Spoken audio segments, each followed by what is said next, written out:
दोस्तों, आप सोचिए, अगर एक दिन अचानक से आपके शहर में बड़ी बड़ी गाड़ियों का काफिला आकर रुकता है।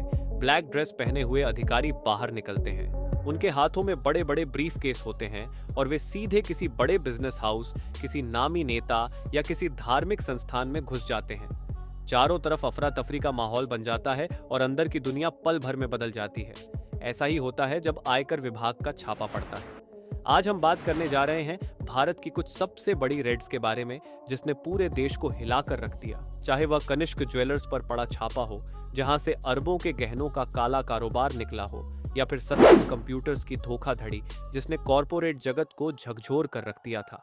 और क्या आप जानते हैं, तेलुगु फिल्म इंडस्ट्री पर भी इतनी बड़ी छापेमारी हुई थी कि सभी फिल्म स्टार्स के छिपाए पैसे बाहर आ गए थे। लेकिन सिर्फ यहीं पर बात खत्म नहीं होती। हम बात करेंगे उन रेड्स की जिनमें काले धन का खेल इतना बड़ा था कि राजनीतिक और धार्मिक संस्थान भी इसके लपेटे में आ गए।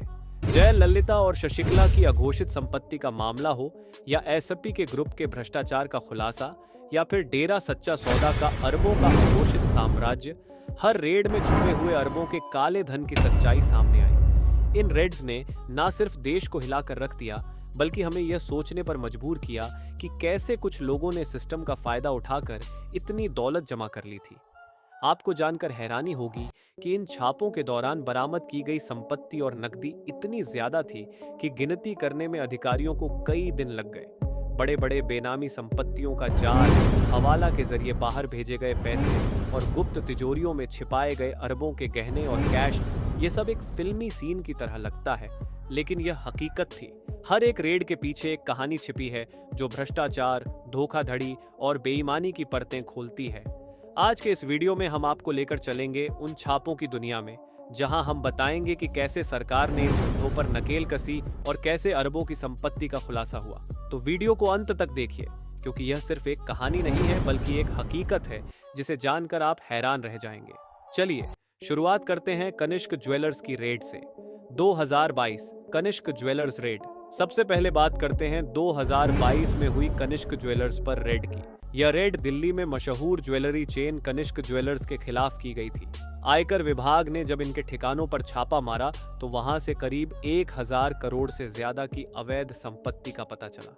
अब आप सोच रहे होंगे कि इतना सारा पैसा आया कहां से।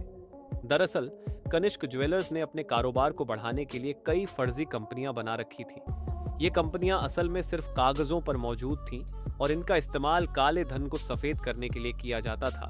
रेड के दौरान अधिकारियों ने नकद, सोने के गहने और जमीन जायदाद के दस्तावेज जब्त किए। ये सब संपत्ति कानूनी तौर पर छुपाई गई थी। इस रेड से यह साफ होता है कि हमारे देश में ज्वेलरी सेक्टर में काले धन का बहुत बड़ा खेल है। लोग अपनी आय को कम दिखाने के लिए फर्जी बिलिंग और नकली दस्तावेजों का सहारा लेते हैं ताकि टैक्स बचाया जा सके। लेकिन सवाल यह उठता है कि क्या यह रेड्स इस खेल को खत्म करने के लिए काफी है? सत्यम कंप्यूटर्स रेड 2009। अब बात करते हैं एक ऐसे घोटाले की जिसने पूरे कॉरपोरेट जगत को हिलाकर रख दिया था। सत्यम कंप्यूटर्स का घोटाला। 2009 में सत्यम कंप्यूटर्स के फाउंडर रामलिंगा राजू ने खुद स्वीकार किया कि उन्होंने कंपनी के खातों में हेराफेरी की थी। यानी कंपनी की मुनाफे की जो रिपोर्ट्स शेयरधारकों और निवेशकों को दिखाई जाती थीं, वे सब फर्जी थीं।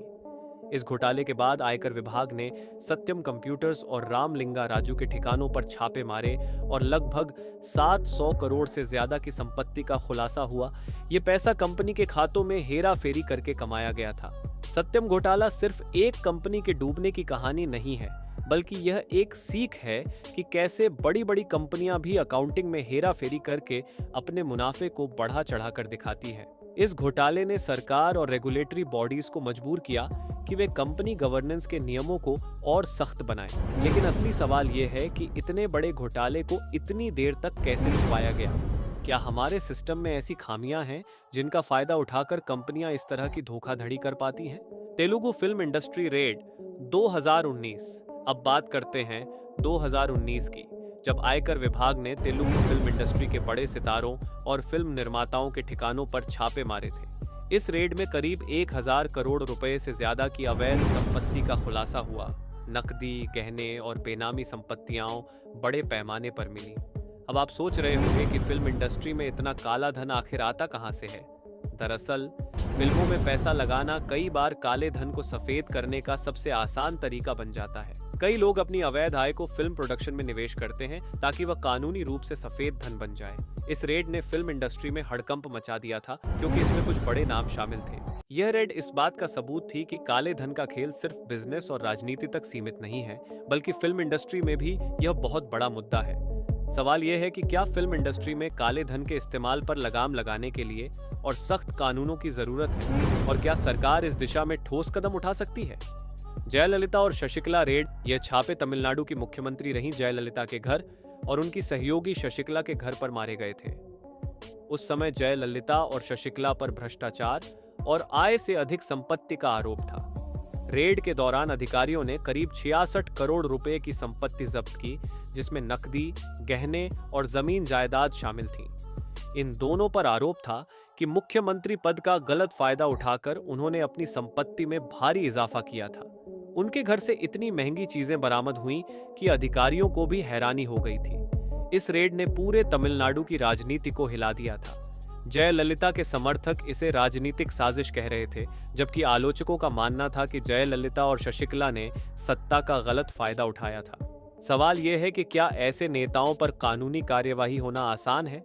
क्या हमारे राजनीतिक सिस्टम में ऐसा भ्रष्टाचार और काले धन को रोकने के लिए और सख्त कदम उठाने की जरूरत है? एएसपी के ग्रुप रेड 2018। अब बात करते हैं एएसपी के ग्रुप पर हुई छापेमारी की, जो 2018 में चर्चा का विषय बनी थी। यह बड़ी इंफ्रास्ट्रक्चर कंपनी है और इसके खिलाफ भ्रष्टाचार और टैक्स चोरी के गंभीर आरोप लगे थे। आयकर विभाग ने एएसपी के ग्रुप के दफ्तरों और मालिकों के घरों पर छापा मारा और करीब 444 करोड़ रुपए की अघोषित संपत्ति का पता लगाया। इस रेड के दौरान नकद, महंगे गहने और कई बेनामी संपत्तियों का खुलासा हुआ। एएसपी के ग्रुप पर आरोप था कि उन्होंने तमिलनाडु में कई सरकारी प्रोजेक्ट्स के ठेके लेने के लिए बड़े पैमाने पर रिश्वत दी और भ्रष्टाचार किया। ये कंपनी सरकारी ठेके हासिल करने के लिए अपने संबंधों का फायदा उठाती थी। इस रेड से एक बात सामने आई कि इंफ्रास्ट्रक्चर और कंस्ट्रक्शन कंपनियों में काले धन का खेल बहुत बड़ा है, खासकर जब सरकारी प्रोजेक्ट्स की बात आती है। बड़े ठेके पाने के लिए कंपनियां रिश्वत और टैक्स चोरी का सहारा लेती हैं। सवाल यह है कि क्या ऐसे मामलों में सिर्फ रेड से भ्रष्टाचार खत्म किया जा सकता है या फिर हमें और सख्त कानूनों की जरूरत है? डेरा सच्चा सौदा रेड 2017। अब बात करते हैं डेरा सच्चा सौदा की, जिस पर 2017 में आयकर विभाग और अन्य जांच एजेंसियों ने बड़ी छापेमारी की थी। डेरा सच्चा सौदा के प्रमुख गुरमीत राम रहीम सिंह को रेप और हत्या के मामलों में दोषी ठहराए जाने के बाद उनके आश्रम पर भी रेड की गई थी। आश्रम से नकदी, सोने चांदी और बेनामी संपत्तियों के अलावा हथियार भी बरामद हुए थे। रेड में खुलासा हुआ कि डेरा के नाम पर कई फर्जी ट्रस्ट और कंपनियां बनाई गई थीं, जिनका इस्तेमाल काले धन को सफेद करने के लिए किया जा रहा था।